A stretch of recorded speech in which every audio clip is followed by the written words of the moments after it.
And I just want to thank you right now for getting me involved in this, but really only did I do this because I heard so many conspiracy theories, myths, legends, disinformation, so much distraction. We've all been discredited for working on this issue if we're truth tellers. And it's leading to destruction, maybe even extinction of our own human species. And you have been, to me, the champion of telling the truth, of not doing it from just side research, quoting other people, but from your own experience in bringing credible people together on this issue. And I just honor you. I know we all do. We've already heard from people from all over the world who are listening to this show live and also archived later.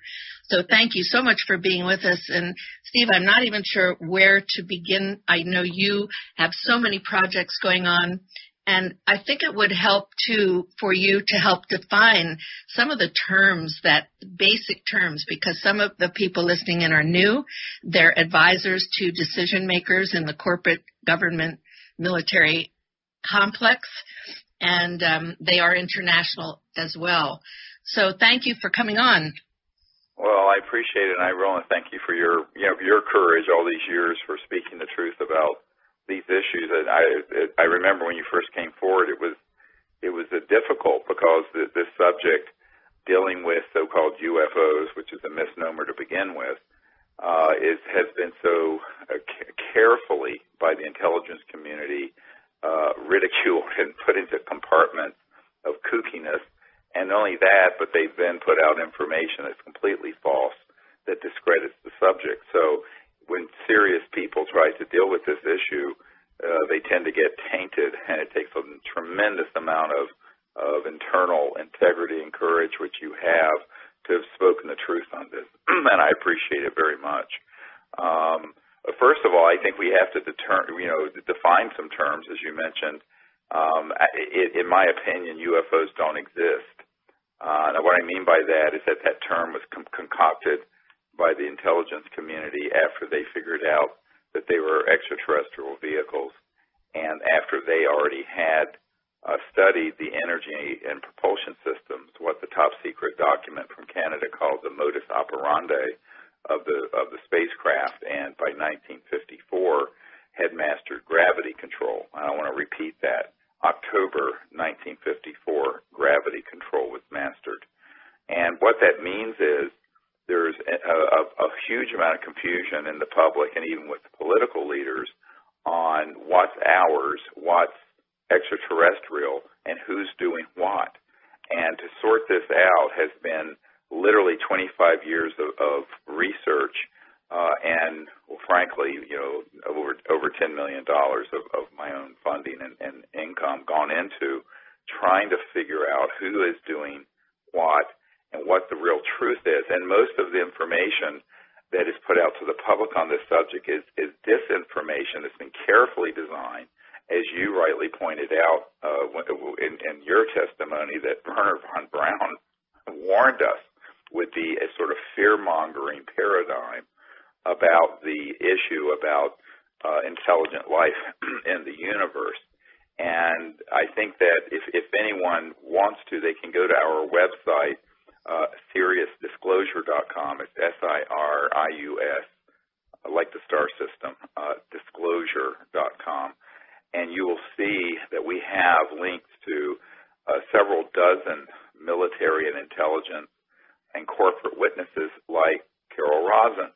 And these are people who have all signed oaths that they would testify under oath with penalty of perjury before Congress if they were not telling the truth. And I have personally interviewed now over 700 such people who have given me information, but not all of them want to come out publicly. What we need and what we're doing right now is the campaign that ends the secrecy once and for all and exposes the big lie. And the big lie is that there's a threat in outer space that we need to put weapons in space for, and in fact have already done so, and that we need to be afraid of. One of the big problems has been, in my opinion, Carol, is that the whole UFO subculture has become so whacked out with conspiracy theories and rubbish that the truth has been very hard to get to. Back in 1994, I began to have people who were deep inside the national security state, provide information to me who have since, some have come forward and some have not, and like yourself have come forward, that in fact for decades, dating really all the way back to the 1950s, they had planned to use this subject, and I'm quoting from a CIA document I have here from 1953, for its psychological warfare value. Let me repeat that, for its psychological warfare value. So, and this is an uncontested CIA document that I have. So when I began to do briefings for high-level people, like the director of the CIA for President Clinton and the head of the Defense Intelligence Agency, the three-star General Patrick Hughes, and Admiral Tom Wilson, who was the head of intelligence for the Joint Chiefs of Staff, and members of the Senate Intelligence Committee and others, what I found is that there were two categories of people in government. One were people who were part of a very deep project, which we call an unacknowledged special access project, that was illegal, unconstitutional, and had gone completely rogue. And that happened in the 50s on Eisenhower's watch. The other were people of similar rank. It could be the President of the United States. It could be a senior senator on the Intelligence Committee. It could be a three-star general. It could be the director of the CIA. And those people were deliberately being lied to because they were analyzed and found to be not willing to go along with the agenda of the secrecy. And the agenda is to withhold from the public the truth that these visitors are here, and number two, that if they are here, to start putting out false information through the UFO subculture of abductions and mutilations that they are a threat to us, so that they could finally spring something I think is now being fast-tracked, which is why I'm on your show, and that is a cosmic false flag operation. And they have also withheld this information because the technologies behind how these objects move would completely give us free energy for the Earth, eliminate all poverty in a generation, clean up the Earth's environment in a very rapid manner, including the ability to reverse all toxic, radioactive, and chemical waste.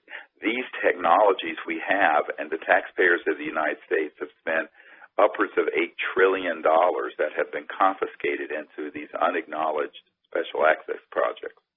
So a USAP, or Unacknowledged Special Access Project, let me explain how it works, because that's the title of a new movie we're working on, and we need everyone listening to go to SeriousDisclosure.com, and even if you give $1 or $5, the price of a latte, and help us do the research and do this expose.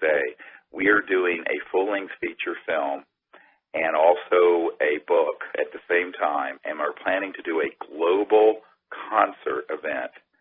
We're looking to have 1 billion people look at this when we launch it early next year, that exposes the truth behind these USAPs, not only what they're hiding, but also what they're doing to deceive the public, and more importantly, to bring out the technologies that would give us an entirely new civilization on Earth.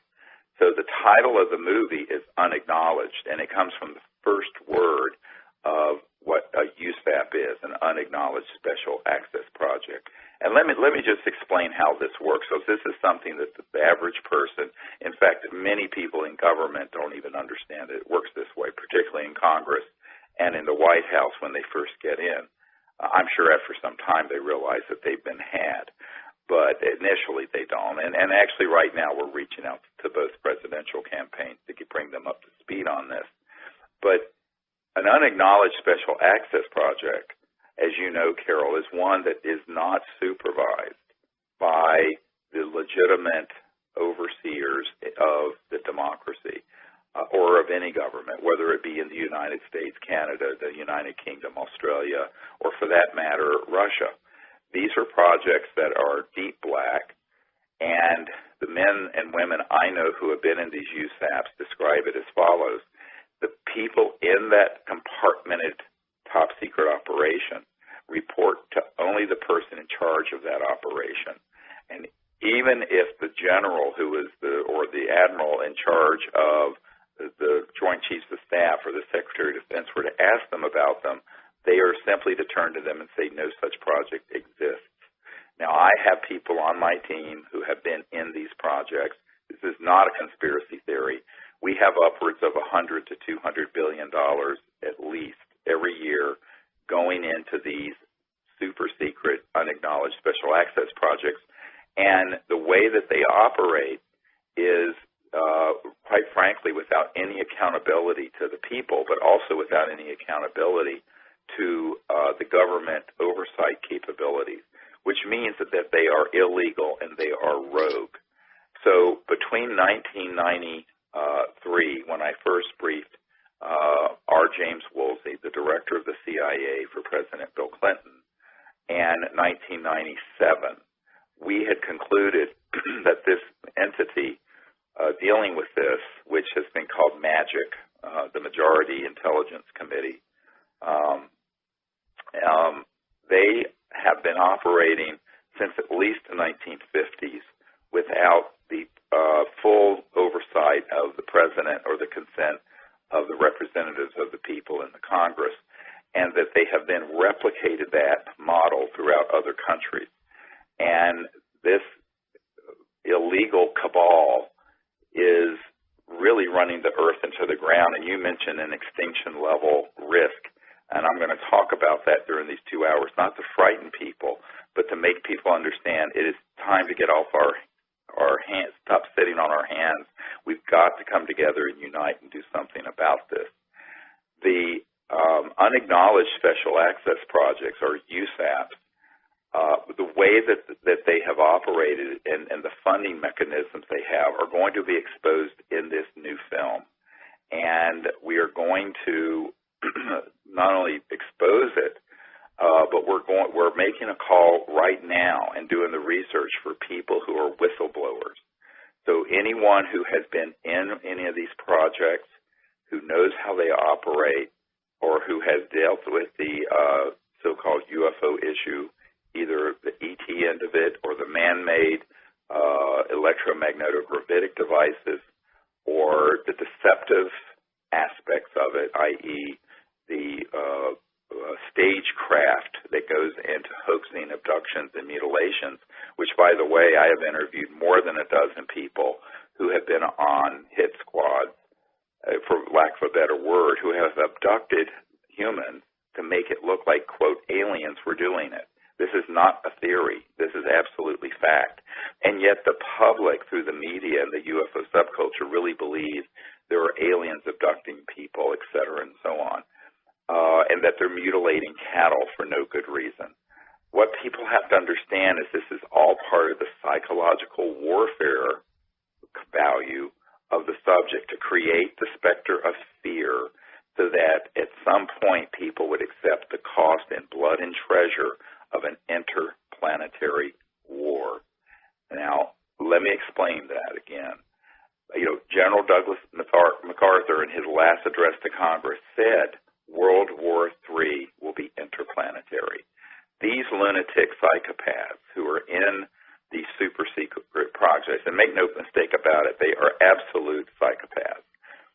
Those folks would love to see us have a situation that they will hoax that would make 9/11 look like a picnic day. And the movie Independence Day is just sort of a script that's being put out to sort of give people a sense of it. In fact, the new trailer for the new Independence Day actually has an Army recruiting part of a logo on it, and it almost looks like a recruiting video for the U.S. Army. And they're using the official seal of the U.S. Army. It's unbelievable. You should look at this new trailer if you haven't seen it for this movie Independence Day.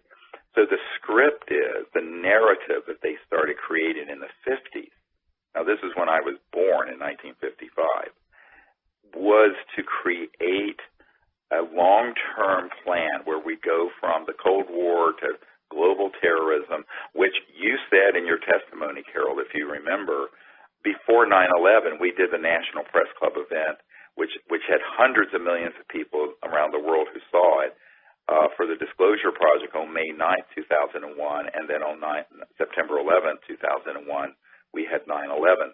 And this has all been manipulated by people who want to keep the fire burning and the funds flowing into these psychopathic, hungry, warmongering sectors that have really gone rogue. And they need to be exposed and stopped before it's too late. Well, I'm so grateful because I had tried for years to get the message out that Werner von Braun, who was my mentor, vice president of Fairchild Industries when I was a corporate manager, had shared with me when he died in 1977, that statement that I gave in the Disclosure Project, which people can see with all the testimonies that Stephen put together on disclosureproject.org. All of those testimonies are there on YouTube as well. I couldn't get it out. It was blocked. I was allowed to talk about it, seems, at different conferences because I had credentials from being a corporate manager of an aerospace company, space and missile defense consultant, and so on, to different organizations, industries, even to the Space Command intelligence community. I've addressed those people and the Senate and House, but mostly about the fact that there is an alternative game plan that we can play, which you also go into. I know we will later. What is it that we can do instead of escalating this war game into space and this mentality? And as von Braun would say, the technology that you talk about is an extension of the mind. What are our choices? So with you putting all of this together, this is incredible for people to hear now that none of the ETs are hostile. I know we have gotten ridiculed for saying that. Could you go in a little bit more about that? Well, what I say to people is that this is part of the big lie, is to present that there are good ones and bad ones, and we need to unite around and have this sort of interplanetary war. Ask yourself who would benefit from this Manichaean world, the military-industrial complex. The way that demagogue sees power is through fear. Fear is how you control the masses, whether it's through religious demagoguery, political demagoguery, all the different isms out there. It has nothing to do with freedom. It has to do with controlling the masses. So the ultimate way that you would control a planet would be if you had these sort of global aspirations for a militaristic planet, which they do, is to have a threat bigger than a few thousand, terrorists running around in the Middle East. You need to present a bigger problem. And so that's what they have concocted. Now, I want to talk science for a moment. I mean, I know this is, you've had a science background, Carol, and I don't want to get too arcane here, but, and not only just science, but logic. Let's say you're an interstellar capable civilization, meaning you have the technology to go from one star system to another star system, okay? You're not using, what Elon Musk is doing at SpaceX, these primitive rockets that Werner von Braun first started using in World War II in the 1940s. This is really primitive junk. All right, you're dealing with trans-dimensional physics, physics that go beyond the crossing point of the speed of light, and that allow for objects to move from one dimension through other dimensions from one point in space-time to another point in space-time. Let's say a star system in the Andromeda galaxy that's 2.5 million light years from here. Well, at the speed of light, it would take 2.5 million years to get here. You couldn't do it. No one's going to live 2.5 million years. So the physics behind this, by the way, are very well understood. We understand them. And have been studied at Lockheed Martin Skunk Works and my uncle's old company, Northrop Grumman, and other places for 70 years. Now, since World War II. Now, if you were to have this type of technological capability, the idea that as the lunatic fringe in the UFO subculture would present, that you would be there for 290 million years, warring alien races fighting over the planet Earth. Something right out of a science fiction book or some religious cult. Frankly, it doesn't pass the laugh test for anyone who has a scintilla of scientific knowledge. How in the world would any kind of conflict go on for more than a fraction of a second if you have technologies that enable you to go beyond the speed of light, beyond the speed of electrons and atoms? We're talking something much more powerful than a hydrogen bomb. Your level of technology, your level of understanding space and time and matter transcends the atomic level and the nuclear level, for goodness sake. So anyone who had a hostile, violent orientation, well, look, about the time we detonated the first atomic bomb at White Sands and the first hydrogen bomb at Bikini Atoll in early 1950s, it would have all been over. It would have been point, set, match, done. So the technologies that an interstellar civilization possesses, if they were put towards violent warfare, would result in the complete elimination of an entire planet instantly. I'm not talking about a city, an entire planet. So the idea that there is some sort of a Star Wars shooting war between planetary systems out there, look, it sells great movies, it sells great science fiction, it makes for great religious cult sort of belief systems in some cults. It has no basis in science, in fact, and no evidence for it. And yet, that's what's being sold to the public. And I think that one of the problems is that no one with a scientific background is talking about what I'm discussing right now, is what would the weapon systems look like of a, quote, hostile interstellar civilization? Well, my friends, let me tell you, I said this to a colonel at Wright-Patterson Air Force Base where the Roswell remains were sent. In fact, he was in that division. And he brought this issue up. I said, sir, with all due respect, Colonel Canola, given the galactically stupid things we have been doing, shooting at these objects using scalar Tesla-like electromagnetic weapons to knock them out of the sky. That's what happened at Roswell, by the way, and at other places. If they were hostile, it would have been over, point, set, match, done 60 years ago, 70 years ago. So I think that people love to have someone to hate. And so we have to look at what are the roots of this atavistic proclivity, this tendency to go back to this primitive of us versus them that has gotten us to this point, not only with fellow humans, but also now where we're trying to extrapolate that into space with life forms that are concerned about the Earth. I think it has to do with the fact that as primates, we're 98% identical to chimpanzees and gorillas. There is this tendency to be afraid of otherness and then to organize into troops and to engage in warfare, which actually chimps do. So there's this aspect of humanity that has to be transcended through higher spiritual consciousness, in my opinion, and spiritual development and rational thought. So we don't always have the default position, it's different, let's kill it. It's different, let's hate it.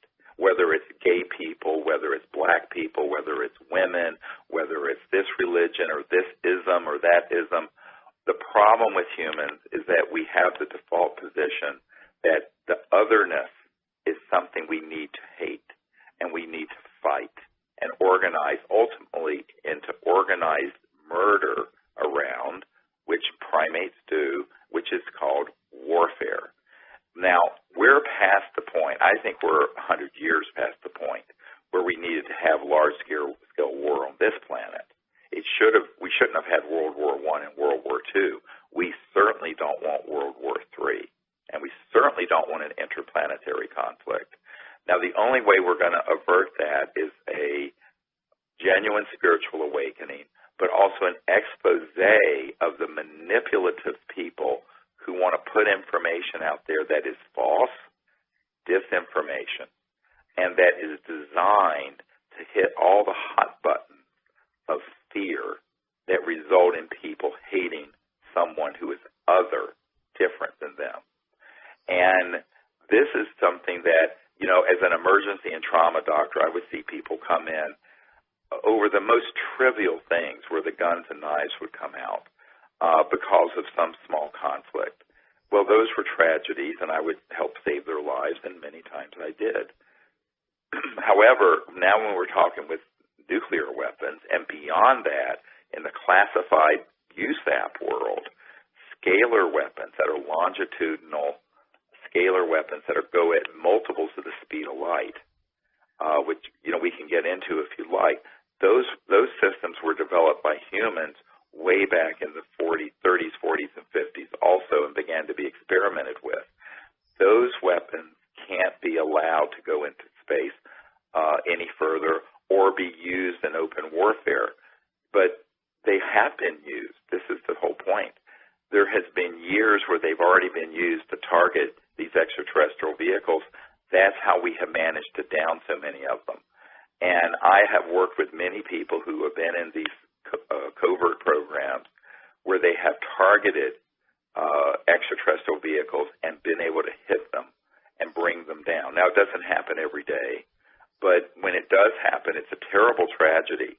And in my briefing to General Patrick Hughes, who is the head of the Defense Intelligence Agency, which, by the way, is almost as big as the CIA. It's the in-house military intelligence and analyst group within the Pentagon. The man who is the director of that, he tried to get to the bottom of what was going on with these USAPs, and he was basically brushed off. So I was brought in to provide the briefing with one of my military advisors and someone who had worked with Eisenhower in the White House, who was an elderly lawyer at this time. And at this meeting, what was interesting is that he said, before I got into this command, I couldn't have believed any of this is true. He says, and now that I'm sitting in this chair, I know it's true, that there is a group of people who have this kind of knowledge and technology who are running amok. He says, but I don't have access to them, even though I'm the director of the Defense Intelligence Agency. And the same thing was said to me by the head of the CIA, and the same thing was said to me by the man who is the head of intelligence for the Joint Chiefs of Staff, J2, Admiral Tom Wilson. So at a certain point, you begin to realize that this problem has to be corrected by the people. How are we going to fix it? We need to have mass defection from inside these illegal covert programs. Now, I've been consulting with Danny Sheehan, who's a constitutional attorney, and a number of other experts in constitutional law, as well as some military advisors.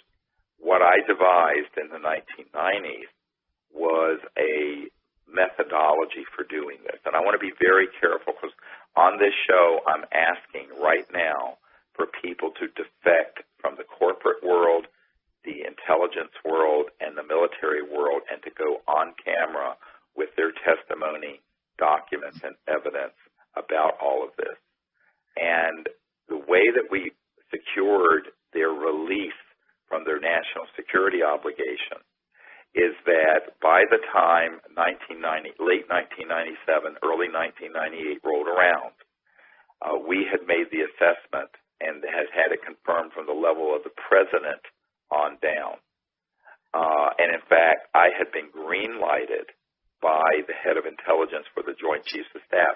My friend and your friend, Dr. Edgar Mitchell, was at that meeting with Admiral Tom Wilson when Admiral Wilson, turned to me personally and said, if you have people who can come forward and expose what is going on with these illegal projects, you have my blessing. Do it. He says, because they won't give me access, and I'm the head of intelligence for the Joint Chiefs of Staff of the biggest military in the world. And I said, yes, sir, we'll do everything we can. Because I had asked him, would he help us? He says, they won't give me access. Carol, I had given him a document that's a National Reconnaissance Office, NRO document, that runs the super secret spy satellites that are in space, and some of them are already weaponized, I hate to tell you, and they're killer satellites.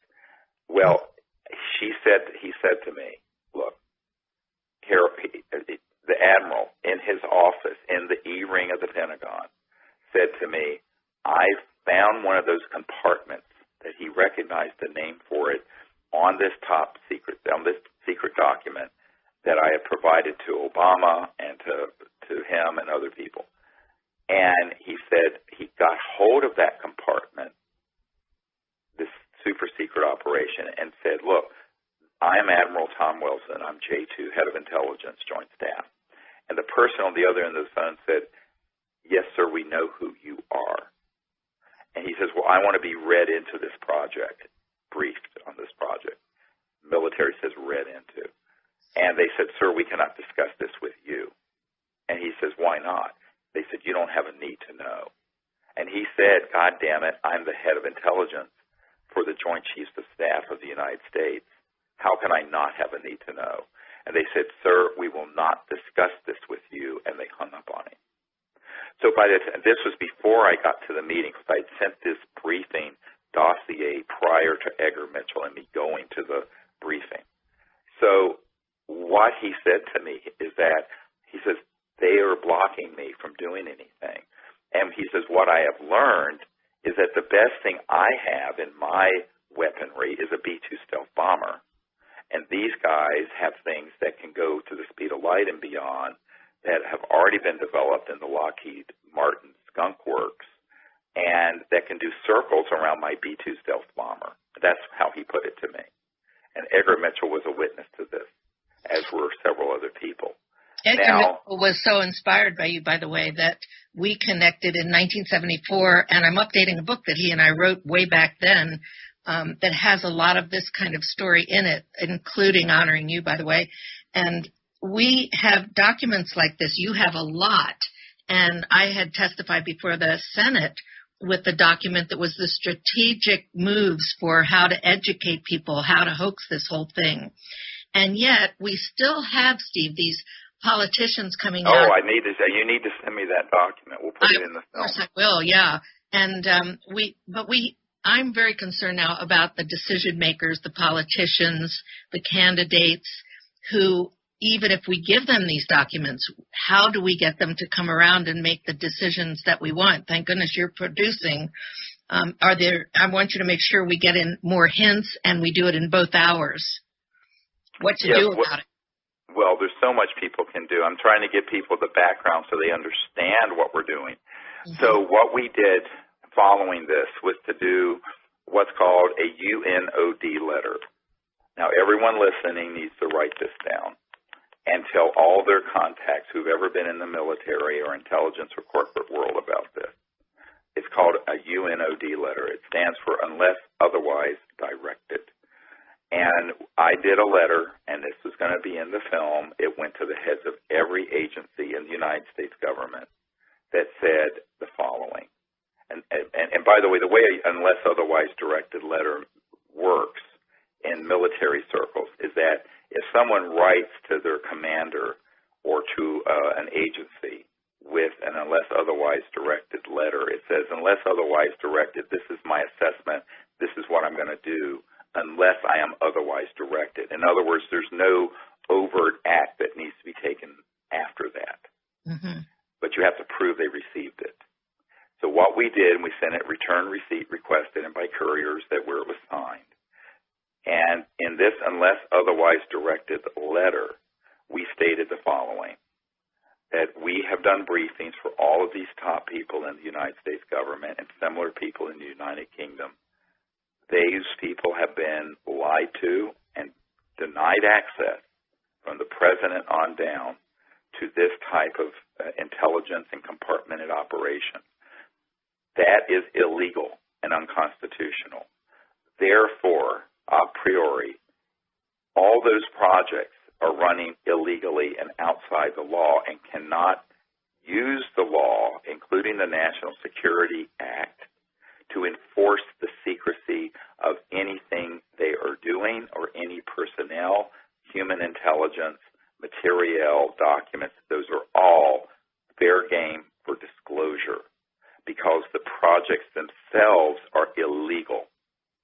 And unless otherwise directed, we are going to start bringing forward, and this is what we did with the Disclosure Project, top secret documents, top secret testimony, people who were in these unacknowledged special access projects, people who had signed security oaths, and they are exonerated forever from any penalty under law because the project that is the people who are managing these secret projects are doing it in a way that is illegal and unconstitutional. Do you know from late 1997 and early 1990, I gave them a 60-day period to respond. From that time until now, no one orally or verbally or in writing has gotten back to me and said, you are wrong. No one. And, in fact, I've gotten more and more confirmation that we are right. What this means is anyone who's at the Lockheed Martin Skunk Works Cube in the high desert underground in California, anyone at SAIC, anyone at MITRE Corporation, anyone at Booz Allen Hamilton, anyone with Northrop Grumman, Boeing, anybody with the CIA, NSA, Department of Defense, any branch of the military, et cetera, and so on, in this country or in our ally countries that have information, documents, material, physical proof, you can bring it to me and we will disclose it. And you are not going to be subject to any penalties. Now, this takes courage, but that's what people have been doing. You were courageous. Other people have been courageous. We need to have when I say that we have launched the campaign that ends the secrecy, we're not doing a campaign to ask the political leaders to do something because they're the emperor that has no clothes. We, the people, are going to do it because we, the people, have been asked to do it by the head of intelligence for the Joint Chiefs of Staff of the United States of America, who was himself blocked from these projects. So this is what people have to understand. They have to listen very carefully with what I'm saying. I'm being very, very precise in what I'm saying. So this unless otherwise directed letter has never been contradicted, ever. And nor can it be. Because if anyone tried to enforce the National Security Act on anyone coming forward with this information, we would take them to court. And even if it was an in-camera proceeding, we'd be able to prove that there were these high-ranking people in both the Congress, the White House, the Pentagon, and CIA that absolutely were denied access and were lied to, actively lied to in real time while they were in office, not as former CIA directors or former members of the Senate or former congressmen, but when they were in those positions of responsibility. And it's not one or two, it's dozens of them that I have met with. Now, there are a lot of posers out there in this disclosure movement who claim they're a lobbyist for the UFOs and this and that. Those are people who've never met with anyone in actual power. We have. Okay, I want to be really clear about that. This is the real deal here. And this is not a fantasy. It's serious stuff. And I say this with absolute authority, that these unacknowledged special access projects are criminal enterprises. They are, in fact, Danny Sheehan and I concluded, they're the biggest racketeering influence corrupt organization on earth, RICO. And if we wanted to, we could do a civilian invocation of the RICO laws and go after them. But it would be a very expensive legal battle. It's better just simply to say, okay, this stuff, boom, all hits the light of day. And so what we're doing with Unacknowledged, both the film and the book, and with the movement that will continue on and on and on into the future, this isn't a one-shot deal, is to have a steady level of defection to people who are patriotic for not only their country but for humanity, and bring out the truth about this. So we want people who are whistleblowers, who know about any and all aspects of this, and there is a special contact box at our website, which is SiriusDisclosure.com, SIRIUS Disclosure.com. And if you want to see some of our videos, you can go to our YouTube channel, which is youtube.com/S, like Sirius, S Disclosure. So it's youtube.com, S Disclosure. And if you want to contribute to the film, the movie, and the movement, it is fundraising.SiriusDisclosure.com. So we need help from millions of people, really. This is a huge movement that we need to launch, that we have launched already, but that we want to go to the second big exponential burst of disclosure on this, because Carol, we're running out of time. Because, when you came forward in 2000 and gave that interview, and then in 2001 at the National Press Club, 9/11 hadn't even happened yet. What you said was so prescient and predictive. Well, and of course, part of your testimony was that Werner von Braun talked about the hoaxing of an alien threat in space by these psychopath, military-industrial, warmongering nut jobs. And frankly, now we're seeing the signs everywhere that this is being fast-tracked.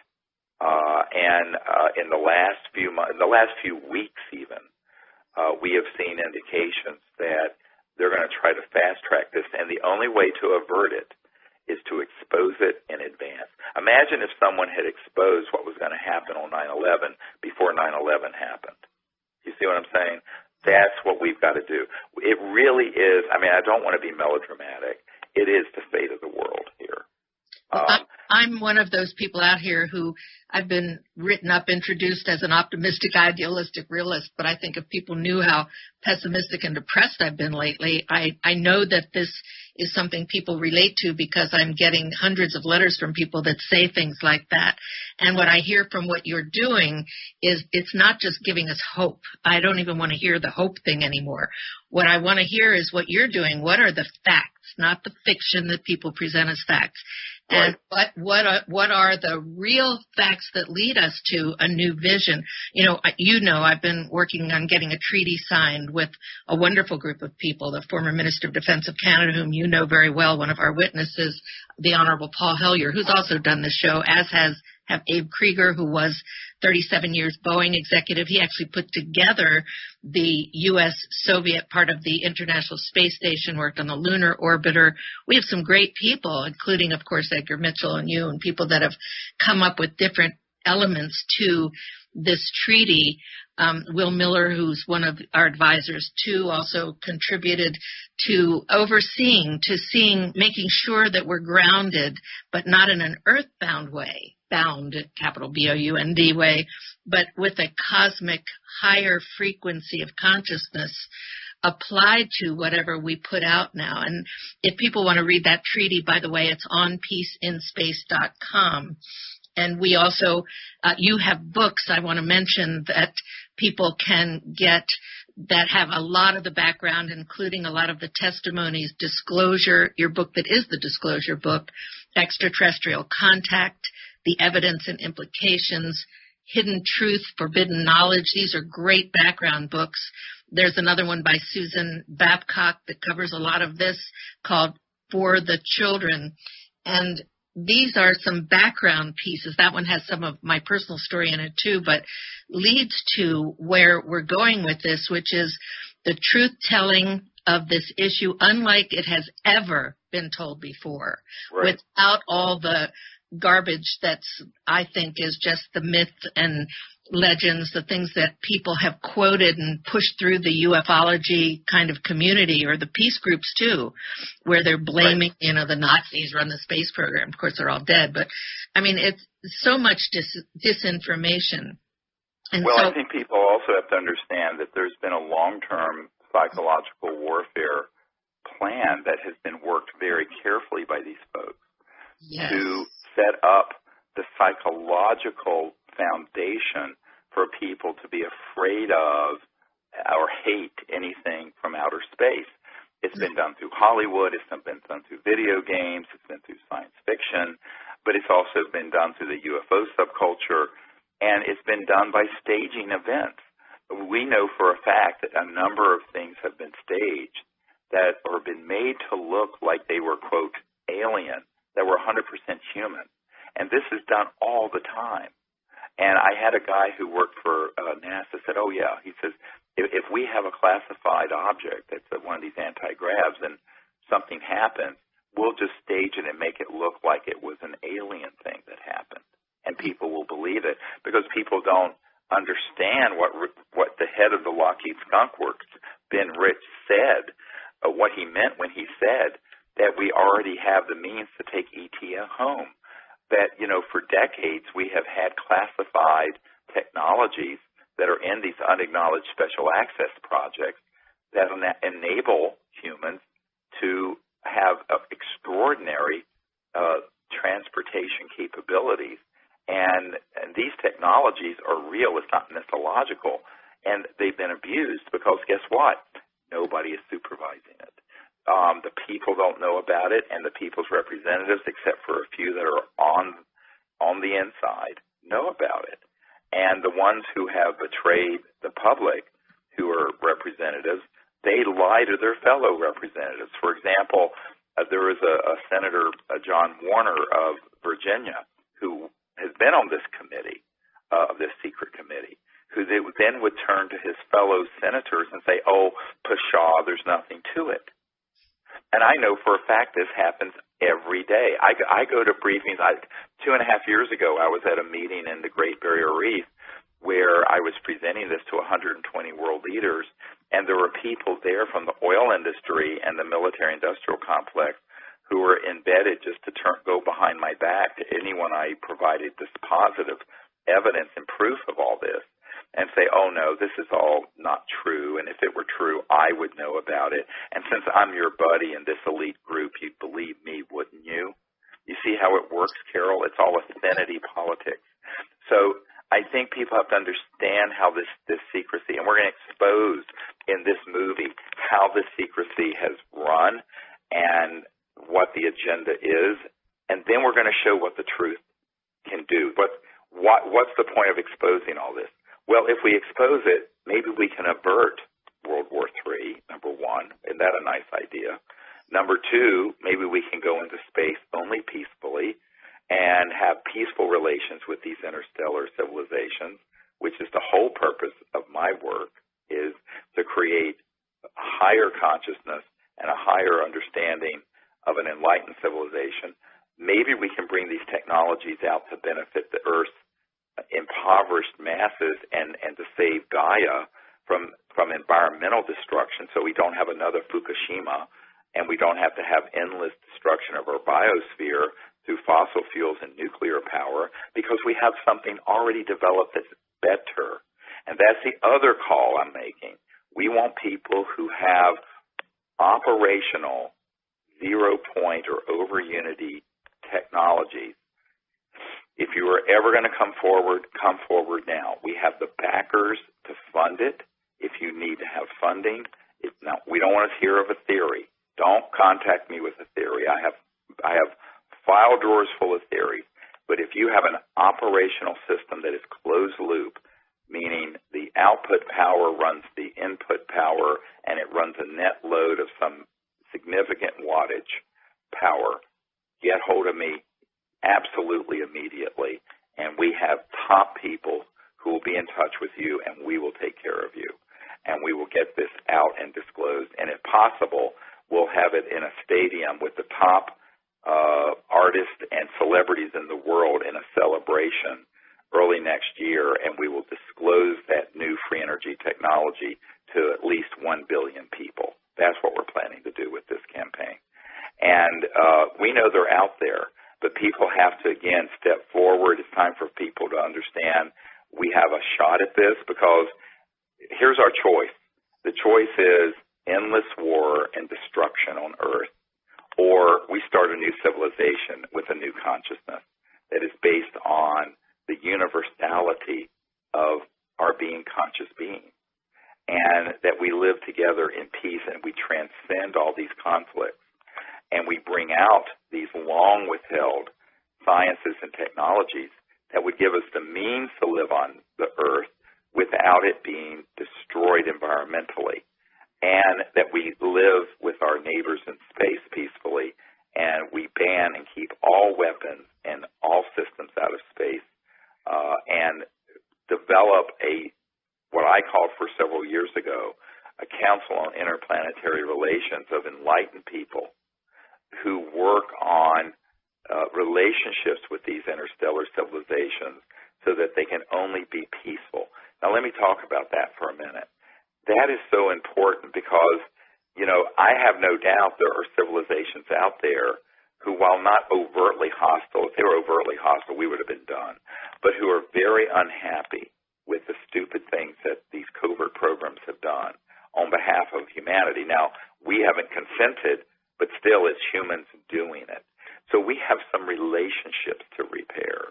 We have to ameliorate as much as we can this sort of damage of 70 years of this cat and mouse game that's been going on Earth and in space dealing with the ET issue. And I think we need wise people on a council who will do this, Carol. And we need people who are going to understand what the stakes are, who won't give way to just blind hysteria and fear. So that's what I think we have to do all of this in the coming year or so in order to have a course correction for our civilization. The reason that I'm doing this American Freedom Radio show, Stephen, is to bring you on, because this is the update that all of us have been needing and looking for, and we have much more to do. By the way, the next hour, we're also going to cover this urgent timing. It is so critical. We're going to talk about some of the things that are going on, like the ballistic missile defense shield that just got activated in Europe. Imagine how we're antagonizing these enemies. Oh, my goodness.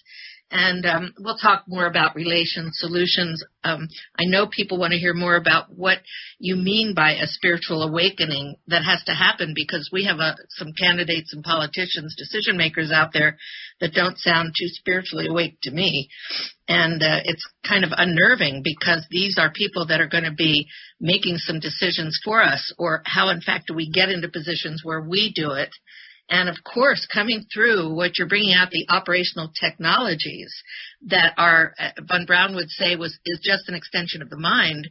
And, of course, these beings that are coming from other places and other dimensions, other universes, are not coming here with fossil fuels. I mean, for goodness sake. So right, exactly. I mean, we're talking about technologies that are pulling energy from the fabric of space-time and zero-point field or quantum vacuum. These have been developed, and it's so exciting because think of the beautiful world we can have and could have had 100 years ago.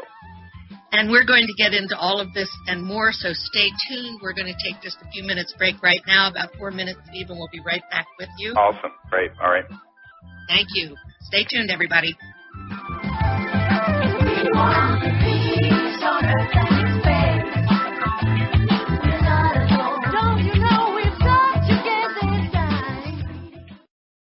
No rules, no rules, no taboo topics, no fear of doom, We are American Freedom Radio,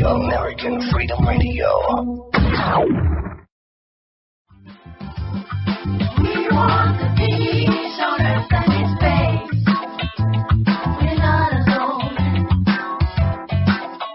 The treaty and the keys gonna open up the doors. Welcome back to the Carol Rosin Show, Part 2, May 13th, 2016, with the father of disclosure. Are we ever lucky? We're hearing the greatest update.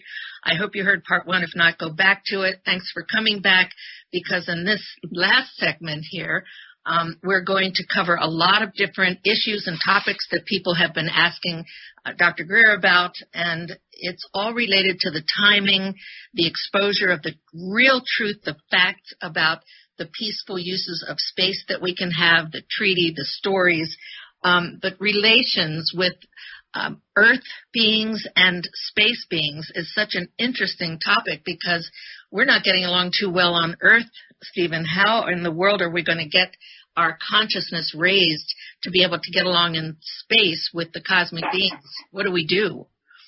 Well, I think this is the central issue, is that we have 100 years where we have been deliberately miseducated on so many issues, and demagogues always find a way to divide people into camps of warring camps.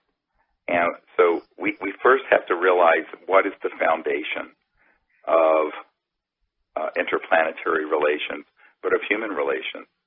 Now that we're a global civilization, well, it isn't the color of your skin. It isn't even your level of wealth. It isn't the culture you're from. It's this very elemental aspect of, I call it the deep spirituality without all the religious trappings, and that is the aspect of consciousness and the science of consciousness. And that the mind itself, the cosmic mind, which has now been proven through scientific study, that at Princeton with Dr. John, who I've spoken with, I'm working with Adam Curry, who is his protege. The conscious mind is actually an omnipresent field that connects all of us. And this is where, you in the meditative state, when you go into deep and silent meditation, and you end up experiencing this non-local mind, the aspect of the mind that's everywhere, that is a real experience that humans have had since the dawn of humanity. And that, if we begin to look at it, is the foundation for us understanding. When you look into the eyes of another human, the light of awareness is there, and that awareness within that person and yourself is a singularity. As Schrodinger said, he said in 1908, and this is the father of modern particle wave theory and quantum mechanics. He said, Erwin Schrodinger said, the total number of minds in the universe is one. That is, it's a singularity. Well, now it's been proven through different scientific, very well-controlled tests that is actually the case. So an extraterrestrial person, let's call it a person, is conscious also. So the foundation for our relationship with that ET would be the same as it would be with someone from the Congo who may be living in a mud hut. They are conscious, sentient beings. And when I first started off on this journey, I started this as the Center for the Study of Extraterrestrial Intelligence, and started the CE5 initiative, which is when humans willingly make open contact with these civilizations. And we have done this thousands of times. I just returned from Arizona in the wilderness, where we had amazing contact experiences with these civilizations. I was training about 25 people. And what I tell people is that the foundation for that ability is already within every single human being. So this is the spiritual way. If people understand the singularity of the light of consciousness. And so you can look at an infinite amount of diversity, which is beautiful, but instead of fighting over the diversity, find this point of commonality. What is the common link? And the common link is that we're all conscious and sentient. And when you begin to think about that, but also have meditative experiences in it, this is the heart of compassion the Buddha talked about, where we are all one. We are each other. We are all one being. And that is the dawning of compassion.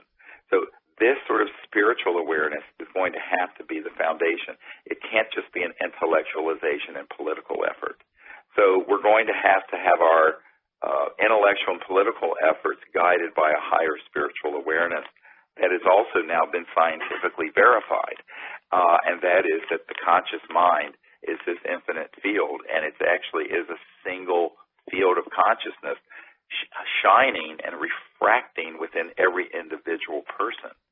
And so when you begin to think about that, not your individuality isn't the same as someone else's, but the light of consciousness whereby you are awake, that awakeness, that essence of awareness, that is one. And so understanding that is a beautiful thing, and that's what we have to also bring. So imagine this, what we're wanting to do. Now, we've engaged one of the largest producers in the world of big outdoor concerts and festivals. Imagine early next year having, if we can find one, a free energy device on the stage. And then we have this random number generator system hooked to lights and consciousness on the stage that prove non-local mind, and an expose of all these secrets. And it's with the biggest pop stars and rock stars and celebrities in the world in a global celebration with 1 billion people watching. That's what we're planning to do, Carol. Oh, I'm picturing stage with all the stars and with all the people coming forward now that have worked so hard that are listening to the show on this issue, and Zero Point on the stage creating that whole reality. To me, that might be the only thing that also can flip, educate, give the experience to the presidents and decision makers of the world. Yes, of course. I mean, look, the leaders of the world, I've said for 25 years, if the people will lead and the mass consciousness change, the leaders will have to follow. This top-down business is a joke. And I have dealt with so many enormously powerful people, ostensibly powerful, who really don't have the power people think they do. And that includes the level of the president and these very high-ranking. The real power is with us. And so if we do the disclosure, if we bring out the truth, if we bring out the new paradigm, if we bring out the technology, then they'll go, oh, this is great. And then they'll provide, quote, leadership from behind. In other words, as someone said to me, on the really big changes in society, people who are in power always come in secondarily. It has to be the people who bring it in first. It's a joke to think that these leaders are going to come together and say, oh, we're going to do this. That isn't how change has ever happened, ever. And if you study history, all you have to do is study the history of how big change. I mean, the civil rights movement didn't come from the presidency and Congress on down. It came from a bunch of ragtag people who were marching together in Selma, who had barely any funding, that grew into millions of people. And then the I Am a Dream speech, and Baird Rustin, who was this closeted gay black man who was the brains behind it, helping Martin Luther King put together that movement from a little church in Atlanta or in Alabama. So what people have to understand is that we now have to do that on a cosmic level. And that the idea that somehow it's going to be some magic thing where disclosure of all this and all this change is going to happen. No, those people will come along when we, the people, get our act together on this. And I've been saying that for 25 years. The only reason I went to the leaders between 1993 and 2000, before you and I and others did this public disclosure project, was to offer them the opportunity to be part of it, and they took a pass. Why? You know why? Why? They didn't have the courage. They didn't have the courage to see this big of a change happen. I have met with so many people, and the bottom line it isn't money, it isn't power, it isn't your position. It's, do you have the courage of your convictions? Well, I didn't have the courage until I sat down with you and Emily. Emily really talked me into doing the disclosure project because it was my responsibility to do my little part. But I think it's ego. I mean, there's so much of a massive egomania going on, narcissistic oriented, which, as you know, is one of the most difficult things to deal with, narcissism. And so how do we get the courage up in these decision makers? I mean, listen to these candidates. If you say national security, yeah, I'm interested in the disclosure UFO issue because of my concerns about national security. Well, that's the code, of course, to escalate the war game. Or, let's build more wars and not get to know people and what's actually going on, and destroy and rape and kill and put on uniforms and get put down as heroes to do it. It's ego. Right. It's ego, but it's also ignorance. But in dealing with this issue, it has a lot to do with courage. It's easier not to rock the boat. So we're talking about a change that, let's face it, in terms of the paradigm, A, we're not alone in the universe. B, we already have the technologies to go beyond the speed of light. see these free energy technologies would get rid of every oil company, public utility, gas, coal, nuclear power, etc., and solar panel and windmill on the planet. Now we're talking hundreds or thousands of trillions of dollars in assets and a revolution macroeconomically like you have never seen. Wow, and I'm an educator by background, so I'm hearing your curriculum getting developed. Yes, and so what you have to understand here is that this is about having the courage to see a change happen that should have happened decades ago and has been forestalled with other agendas, the war agendas, control agendas, and ultimately it gets into macroeconomic control. And I talked to the Honorable Paul Hellyer, the Minister of Defense, former Minister of Defense of Canada, who is himself a macroeconomic expert, that this is where the rubber meets the road. You know, it isn't about that there's some big boogeyman threat out there. It's about the fact that if the actual real truth was provided, not the false disclosure that I'm afraid is being fast-tracked, because recently in the New York Times has been covering the Clinton campaign interest in this.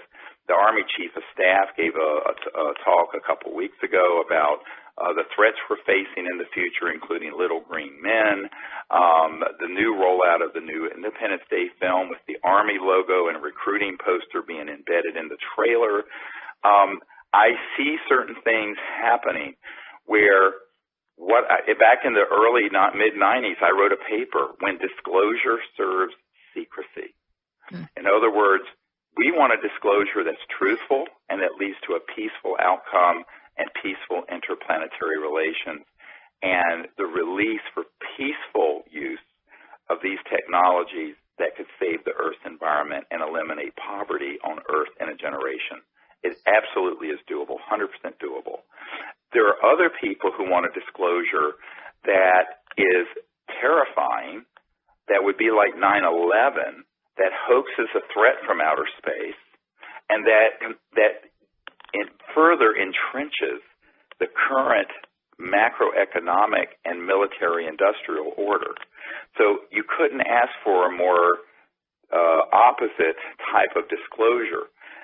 I'm concerned about this because they've also found, I don't know, witting or unwitting mouthpieces, even in the pop culture world. You have a man who followed my work and who I spent time educating on this, who is the lead singer for Blink-182, Tom DeLonge, recently on a radio show saying basically that the aliens have caused all the problems on Earth and that we need to fight them. And he's getting this information from people inside the Pentagon who are sending him out as a mouthpiece, providing this absolutely false and disinformation to the young people to try to get them afraid of the ETs and to get their support as recruits in this next war. So I think we're going to have to be very frank. I mean, and it was horrifying for me to see Tom DeLonge go off in that direction. But the point I'm making is we need to have wiser and calmer heads begin to prevail. We need to have a disclosure that is about the truth and not about things that just add kerosene to the fire. And this is going to not be done by the entrenched interest in Washington or Moscow or anywhere else. I'm skeptical in the extreme that this is going to happen except through a mass movement of the people.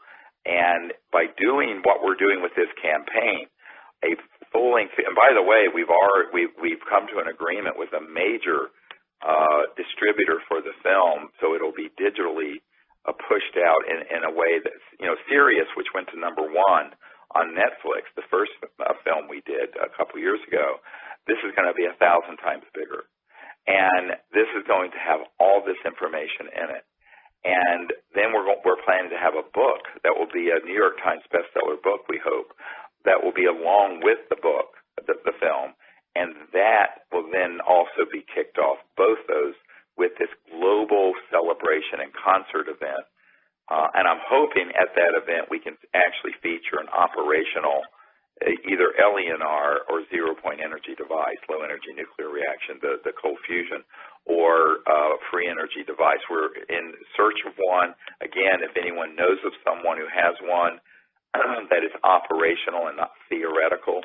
And that's this country or any country, by the way. Any country in the world. We have a team now that's been stood up in the last 2 or 3 months that can fund, acquire, and open source. What we're planning to do is get the technology, acquire it, and provide it for free.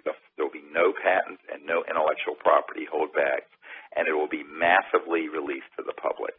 These are concrete proposals and policies that if any of you are writing up policies or advising decision makers or candidates, please include them, because these are positions that are not being taken yet, that really what Stephen's describing are the opposite of the emerging threats that we're hearing about. I mean, you may have heard just even today, it was in the paper, ballistic missile defense shield that the U.S. has now activated in Europe. And Russian President Vladimir Putin, who reintroduced the treaty that calls for the peaceful uses of space. Again, you can read that on peaceandspace.com. This president of Russia has now changed the position because they have to retaliate. This is just part of that old game plan. And what Stephen's talking about is a whole new paradigm that includes the free energy, the most advanced space-age technologies, and the courageously spoken concept that we are not alone. And this is how we're going to heal ourselves and our environment from the toxins, pollutants, methane, radiation, all of that.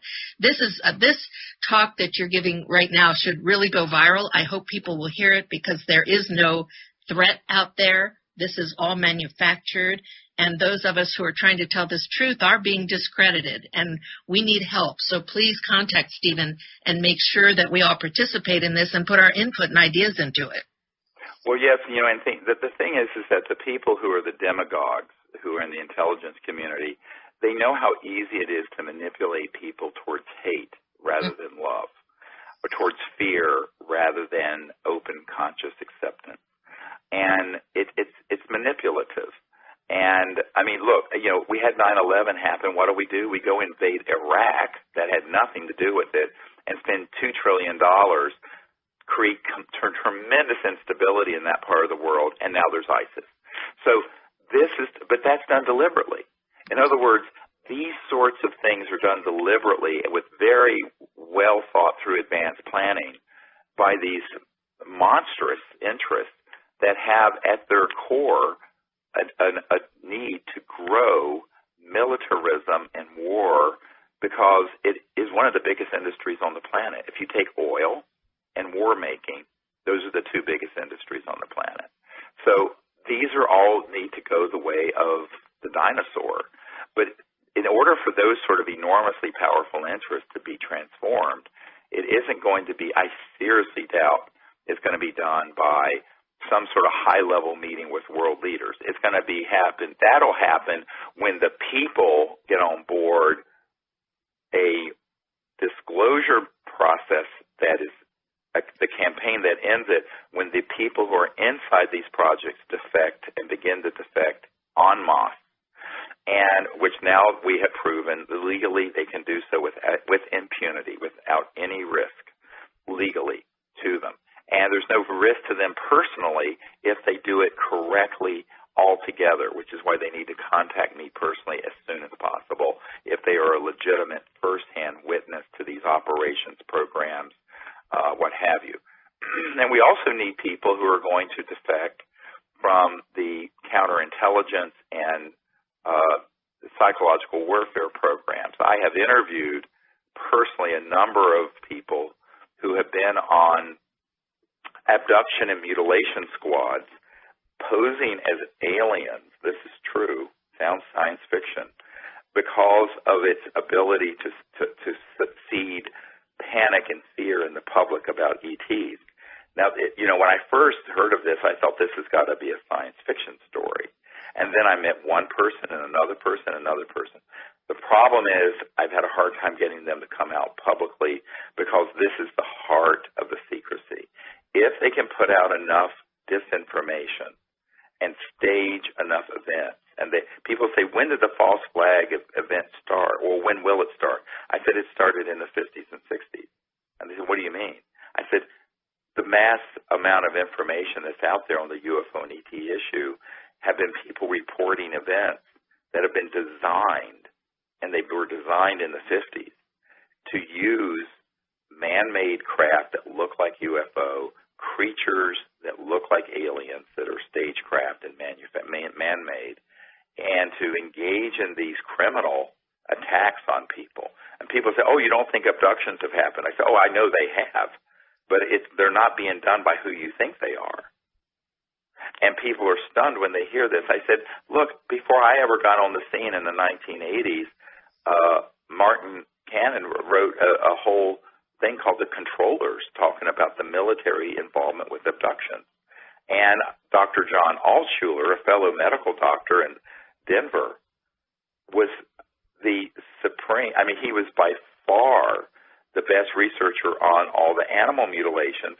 And he told me, he says, we concluded that using high-tech classified systems, it was humans doing these mutilations, making it look like aliens, so that people like Linda Moot Howard write books like The Alien Harvest to scare the hell out of people that now the aliens are coming to carve you up into pieces of meat. It's all a hoax. Hoax, hoax, hoax. And what you have to realize is that the technologies to hoax it were developed by the 50s. By 1954, all of those technologies had been developed to stagecraft this. Now, I'll tell you something scarier. And you don't know, this was before you got involved, Carol, but everyone needs to listen very carefully to this. In 1997, I had a gathering in Washington, and it wasn't open to the public. This is when we were still trying to get the leaders that you keep talking about to do something about this. And we had a meeting for members of Congress and senior White House staff at the Westin in Georgetown. And I had my initial, Edgar Mitchell was there. We had our initial group of witnesses who were whistleblowers. One of the men who was there was a man who had been on an interagency committee that back in the 70s, in 74, where he told me that they already had all the plans using man-made looking UFOs and other, quote, stagecraft. And he says we could hit a button and launch something that would look like Independence Day. He says everyone would think it was alien, and it's 100% this covert group staging it. And that's what he was going to testify to in front of members of Congress who were there. Congressman Dan Burton, the man who was head of the Government Reform and Oversight Committee, was there, who issued 1,000 subpoenas on the blue dress and I call it the blowjob heard around the world. It's silliness during the Clinton impeachment period. But he was there, all kinds of people from the House, the Senate, everything. The night before, so we had a meeting the day before so everyone could get to know each other and bond as a team coming forward and have the courage to do it. That night, one of his handlers from way back in the 70s and 80s surfaced, came to his hotel room, took him out to a secure facility out in Virginia, and basically forbade him and begged him not to give that testimony. So we don't have that testimony, but he told us before he was abducted and taken out of the hotel that this is what, and he says, my understanding is that capability was fully operational not only in 1974 when I was on the interagency committee, but well before then. So we're sitting ducks here. At any time they can hit a button, launch a bunch of things that would look, quote, alien, and they were 100% staged by humans, making it look like a threat from outer space. That capability exists. It's got to be exposed.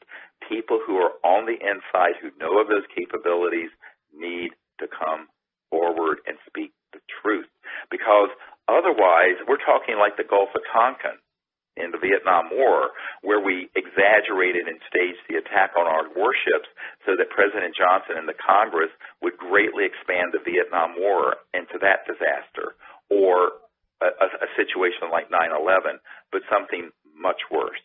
So I'm putting out a call is as urgent that people who know of this, even historically have been involved back in the 60s, 70s, 80s, 90s, whenever, come forward. We need you to step forward. It is time to defang the monster. Because here's what it is. I liken it to the Wizard of Oz phenomenon. You know, if you've ever seen the movie The Wizard of Oz, and there's this old crudmudgeon behind the curtain, and you pull the curtain back, and it's this old crudmudgeon pulling all these levers and scaring the hell out of Dorothy and all the animals. Well, guess what? This is the same thing. You got these crudmudgeons back there who are hell-bent on maintaining global domination and control, pulling all these levers, scaring the hell out of the people. But the problem is they really can scare the people and the people's leaders. Remember, the nature of these unacknowledged special access projects, they're highly compartmented. Even people at the level of the presidential intelligence don't know all the compartments and what's going on. I have spent 25 years, this is like playing chess in 38 dimensions, trying to get to the bottom of how this has been structured, who knows what, and how it's going to be played out. And this is, I'm sharing with you honestly the assessment we've made. Now what we need to do is have people who will come forward. I mean, it's been wonderful that these men and women have come forward who have told me these things privately, who are very credible. However, we need people who are going to say it on the record, and they need to say it in this film, on the book, and to the public. Because if you expose this kind of nonsense before it happens, it can't happen. Because it's like the Who when they said we won't be fooled again. Well, guess what? We have been fooled again and again and again. Well, this one, Carol, you know and I know from what you were told by Werner von Braun, this is the big one. We can't be fooled by this one. So this is when we really got to pull out all the stops and move this information out. And when we do, then even the leaders of the world will understand what they're not getting in the presidential daily briefings. If you think the presidential daily briefing has any of this material in it, you're delusional. They don't have access. The presidential level of briefing doesn't reach to these unacknowledged projects. So that's why we named the movie Unacknowledged. I mean, people go, where did this name come from? Well, this is where it came from. This is the most important show, personally, I have ever heard, and your message is what's making it so important. The punchline, the pivotal piece of this information is that it's a hoax, that there is no enemy coming to us from outer space to steal our ovaries and sperms and turn us into gold mining slaves. It's not going to happen. And right. No, it's a total nonsensical idea, but it plays with the public because let's look at this, Carol. Even today, there are tribal wars going on around the world and in the Middle East or in American cities where one gang or group after another is raping and killing one other group. And so it's so easy for people to extrapolate the human experience and do an anthropocentric projection onto these extraterrestrial civilizations. And the intelligence community knows this. They know this is why this document from 1953, talking about the psychological warfare value of the subject, it was signed by the CIA director at that point. This is why this is so important, is that, and it was referring to the UFO matter and the psychological warfare value it had. I have another document where it's talking about engaging Disney Studios. This is not a controversial CIA document. This is in a box of a huge box of CIA documents I got after I briefed the CIA director. And this document talks about engaging Disney Studios in the 50s to make movies about aliens that would be along these lines or that were just kooky little green men stuff. And as you know, the OSS that became the CIA used to have Disney do the propaganda films during World War II for the military. So the Hollywood nexus here is very important that people understand. And through this sort of infotainment, entertainment messaging, this has been going on for over 60 years. And this document is going to be in the movie. I have it. I have the document where when Marilyn Monroe was going to blow the whistle on all this, and the big mole hunter and leak stopper at the CIA didn't want her to go public with what she had heard from Jack Kennedy during their affair about the ETs. And it says in the document, the objects from outer space recovered in New Mexico in the 1940s. I'm quoting. It's signed by James Jesus Angleton III. It's a top-secret document. It's 100% authentic. 2 days later, Marilyn Monroe is found dead of an apparent drug overdose. Nonsense. Burl Ives, the actor and singer, was on my board. He said, we all know that Marilyn Monroe wasn't killed, but we know she was murdered, but we never knew why. And when I gave Burl Ives that document, he almost fell out of his chair. That's going to be in this movie. You can't believe in what the archive is we have. And it's all coming out. It's all going to be in this. Wow. I could tell you, people, that Stephen has been attacked, ridiculed, threatened. I have too. Terrible things have happened we don't even need to go into now to us. But I think in my memoirs I want to name names because it's so horrible. But what you're presenting here is that warning and also a call to, I think, the people listening to this to, again, get this message out there. Imagine if 1 million or 2 people wrote to the 2 presidents of countries that actually initiated the call to preserve the peace in space, to prevent the permanent basing of incredible, yet to be imagined by most, weapons that they're planning on putting up there, and it's imminent. It is imminent. Right. And we and not only that, but there's these unacknowledged projects that are running amok. Yes. That are already doing this stuff. Mm-hmm. So you have 2 tracks here. You have the track that's the conventional government game and geopolitical competition. And then you have the unacknowledged track that actually is transnational, that has been going on for 50, 60 years, that's already doing this stuff, and which is completely out of control. This is the whole point. These unacknowledged special access projects are so out of control, they have become an existential threat to Earth. And it's not the ETs that are a threat, it's this unacknowledged special access project nexus of programs. And they're a threat in 2 ways. First, by trying to provoke ETs into a response by targeting and shooting down their spacecraft, which has happened dozens of times. By number 2, hoaxing a threat when there is none, and then stampeding the world into sort of a panic like 9/11. And then number 3, by withholding the free energy technologies and suppressing them, up to and including, all kinds of intimidation, which is causing us to live in an 1800s paradigm with coal and oil, which should have been retired 70 years ago. And even nuclear power, which is a disaster. If you doubt it, go visit Fukushima or Chernobyl. We don't need these toxic, life-destroying energy forms. We have these other ones, but guess what? That would decentralize the macroeconomic power. And now this gets to the crux of it.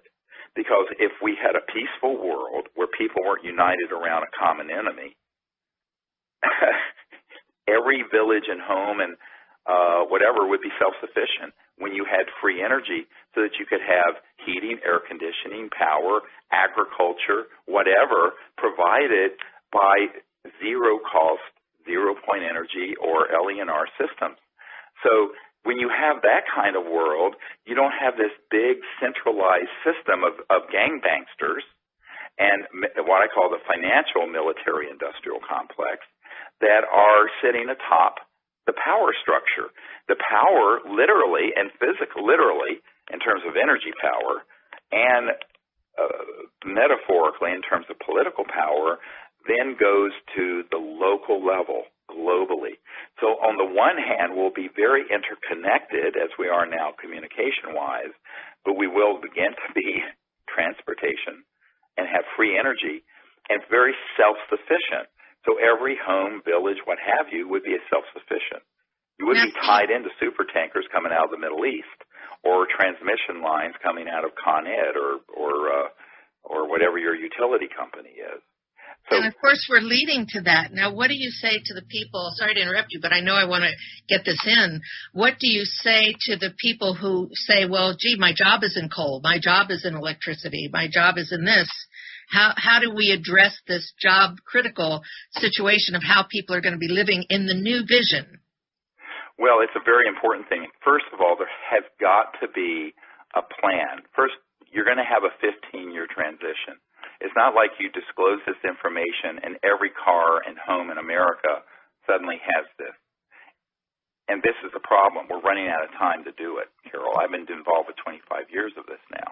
Mm-hmm. And if you look at the turnover for heavy industries, what I mean by turbines, jet engines, cars, refrigerators, those are on a 15-year cycle, and some are longer, the big industrial 20, 30, 40-year cycle. So this is like the Marshall Plan that rebuilt Europe, but 1,000 times bigger, because we're talking about retooling the entire planet with these kinds of technologies. So first of all, it isn't going to happen instantly. Secondly, we barely have enough time to do it if we went full bore and all this came out in the next year. Thirdly, where there is economic displacement, and there'll be, there's going to have to be a compassionate social support system put in place so that those people have transition income that support them at the level where they can live in a dignified way while they're being retrained into these new high-tech energy sector technology, which we have done a very poor job of doing. Look, I mean, it's sort of like saying we can't have the automobile because the people who made horses and buggies are out of business, or we can't have computers because Royal Typewriter went out of business. Well, Royal Typewriter did go out of business, but this is so large that we're going to have to set up a mechanism, and there's plenty. Look, when you talk about this kind of economic development, hundreds, thousands of trillions of dollars of economic wealth will be created when you have free energy, and you have the 50% of the world's population that doesn't even have indoor plumbing suddenly has this level of prosperity. The amount of wealth that can be created in the world is mind-boggling. We can have 1,000 corporations as big as Apple just to get this job done and get the transition done. So there'll be enough wealth that will be developed from this in terms of economic growth, because right now we're way underdeveloped. We're living almost like in a Dixonian world of soot and filth and 1880s coal-fired power plants and gas power plants and transmission lines. When we transition to this new system, the amount of wealth and prosperity will be such that I predict the average work week will go to between 10 and 20 hours a week. Full employment will be working 10 or 20 hours a week. There'll be time for creative pursuits, the pursuit of higher states of consciousness, and also the ability to put a social safety net so that no one is living in the kind of poverty we see in Appalachia or in the developing, the so-called third world. But that has to be done as a matter of policy. And I think that, to say that we can't let this technology out because of the displacement in the relatively small percentage of people who work in the energy sector, it would be like saying you can't have the internet and computers because the people who made Royal Typewriters would be out of business. It just isn't the way you develop a civilization. And besides the point, if we stay on the path we're on, we're melting both polar ice caps, the oceans are dying, we have global climate change, and on top of it, we have resource depletion. We have to do this. So it isn't a matter of if we do this, it's when. And the when should have been in the 1950s or before, but I wasn't around to do this. and neither were you. We have the situation we've been handed. So we have to be realistic and say, okay, now we're in a genuine global emergency. And all of these things are coming together, the interplanetary peace issue, the free energy issue, having peaceful contact, and this whole macroeconomic order that has grown up around a centralized energy and financial system that is inherently corrupt. And I think that this all has to get transformed, and we need a lot of wise people who will be working on this. But the first step in it is to do this expose, get the truth out, get it disclosed, get the technologies disclosed, open source it. Our policy is if someone wants to be, if they have it patented and they have one of these devices, we have people on our team now that can make the arrangement to buy them out. I couldn't have said that 3 months ago, Carol. I can say it now. So that is what's exciting. There has been a huge sea change in what we're doing because of the people who've stepped into this network, because there are people all over the world in the last year that I've been meeting with who realize how much trouble we're in. And so the good news is that we have the ability to do that now. We have people out here listening then are getting very inspired. I'm getting notes saying we should be publishing, everybody listening, because not everybody in the world can hear this. And right. Not everybody has the capability. I mean, someone from Romania just wrote to me and said, our little village is getting ready for the U.S. Defense Shield. The military people are moving in. I mean, this is what's kind of still going on. It's the old earthbound game. And sure. you're talking about a whole new cosmic reality and policy. It's a higher level of consciousness that's based on the real truth and facts, not just disregard my advice of all of the conspiracy stuff. It makes me feel physically ill sometimes to hear it. I know. And look at the new technologies. Go to the websites where you see innovations and start talking about them so we can present a new vision. And I think that's what you're presenting, Steve, that's just so brilliant. People can be self-sufficient. They can learn how to farm. It's a whole new way of life.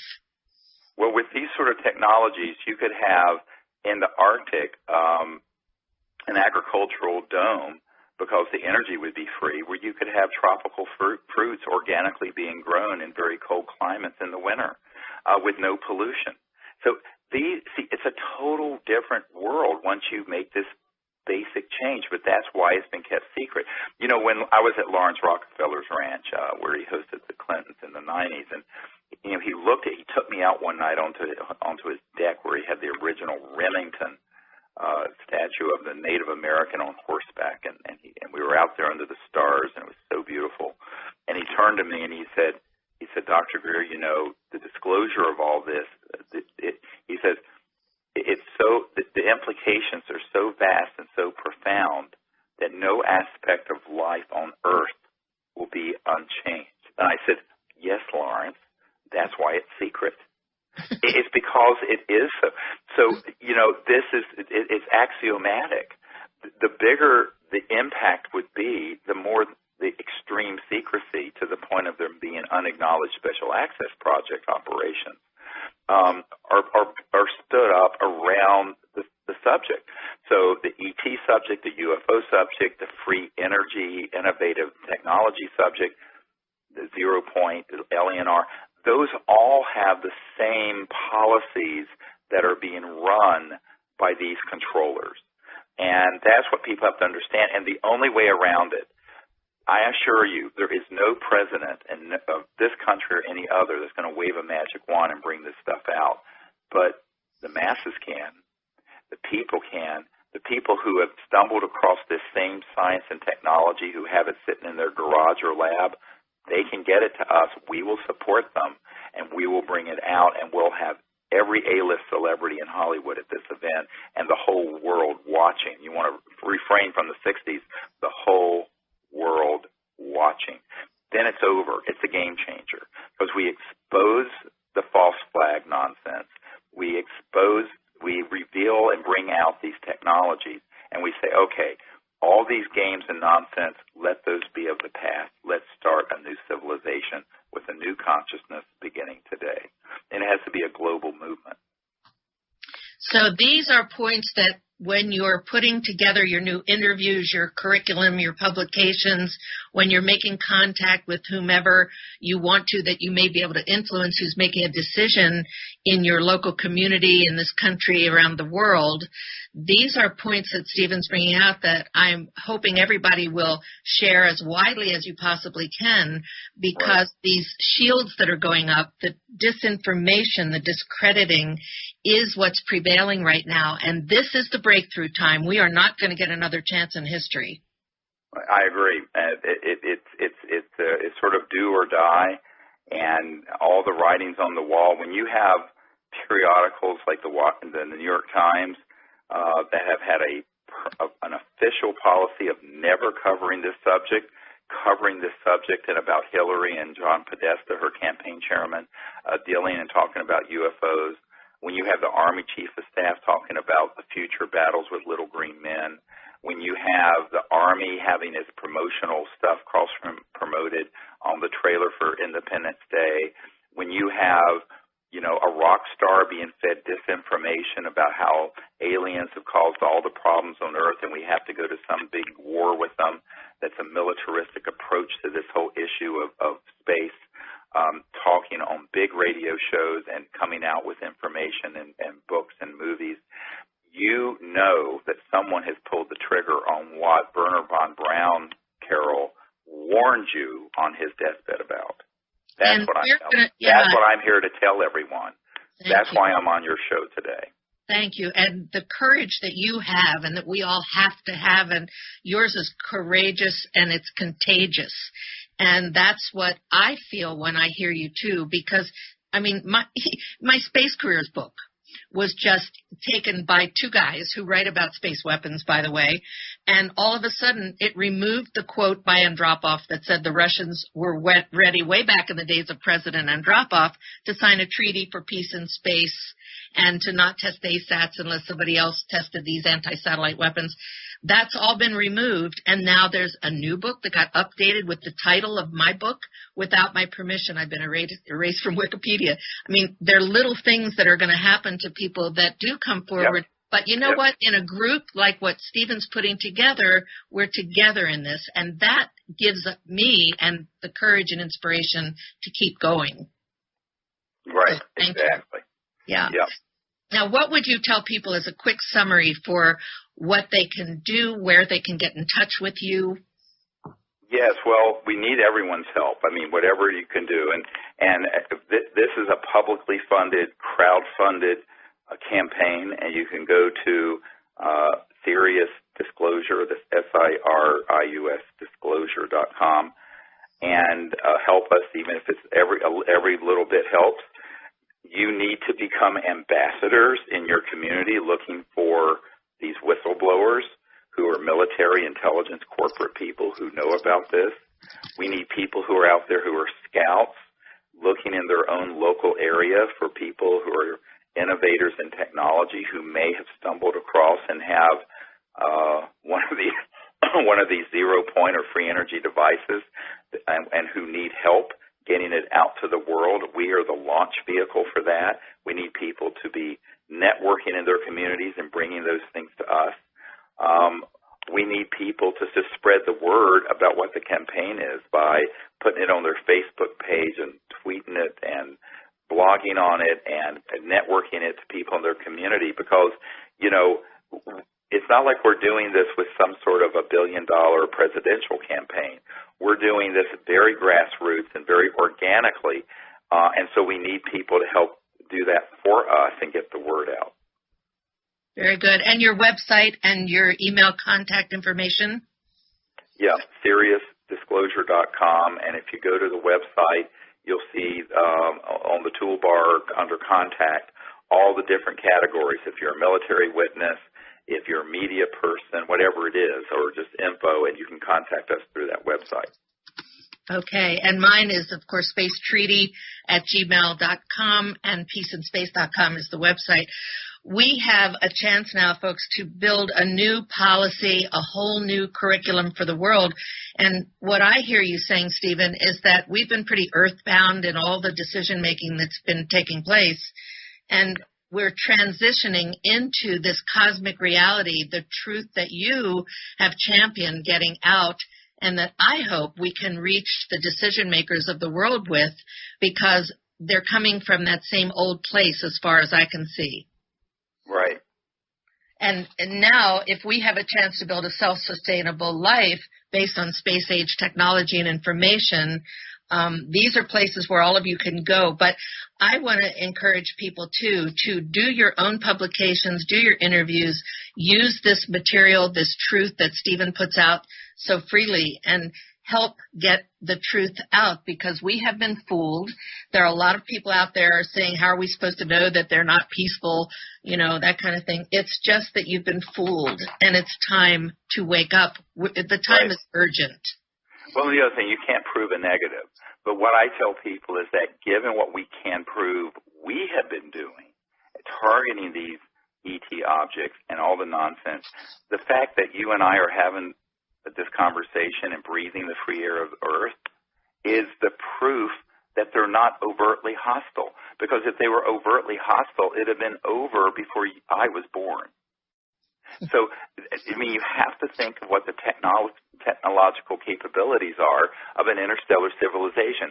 And then secondly, even if you believe in the paradigm of, well, most ET civilizations could be good, there may be a few rogue ones, the solution isn't going to be weapons in space and warfare. The solution is going to be the CE5 initiative, this diplomatic initiative I started in 1990 to make peaceful contact, have rapprochement, and develop our commonality and have a peaceful, ongoing relationship. Either way, even if you're addicted to the paradigm of conflict, the solution is still the same. It's the same thing. And that's what people have to also understand. There is no solution to this through massive weaponization of space or warfare or conflict, because you're talking about technologies that are just extinction level technologies. And so we have to bring a whole new consciousness to this. And as Einstein said, no solution, no problem has been solved by the level of consciousness that created it. So we have to bring this whole new thinking into it. So even if you have that as your belief system for some reason, the solution that can lead to a survivable outcome and a good future for humanity is exactly what we're recommending. Stephen, thank you so much for being on American Freedom Radio, which everybody knows is listener-supported network, and they need the donations to keep upgrading the equipment so that we can stay on the